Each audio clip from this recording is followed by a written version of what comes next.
আজ যেন মাঠে দেখা গেল এক অন্য ব্রাজিলকে। আসলে ব্রাজিল ফ্যানরা ব্রাজিলের যেরকম খেলা দেখতে চায় সেরকম খেলাই উপহার দিল ব্রাজিল।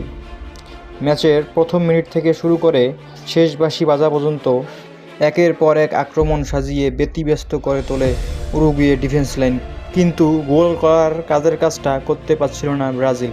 একের পর এক অফ টার্গেট, যার ফলে গোলশূন্য বিরতিতে যায় দুই দল।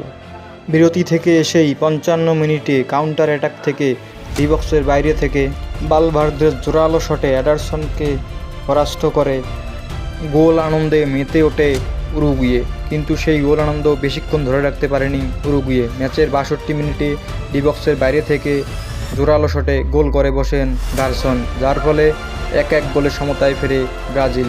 এরপর একের পর এক আক্রমণ সাজায় ব্রাজিল, কিন্তু বারবার অফ টার্গেট শট করায় 1-1 গোল নিয়ে ড্র করে মাঠ ছাড়ে ব্রাজিল। বছরের শেষে জয় নিয়ে ফেরা হলো না ব্রাজিলের। খেলার সকল আপডেট পেতে চ্যানেলটি সাবস্ক্রাইব করুন।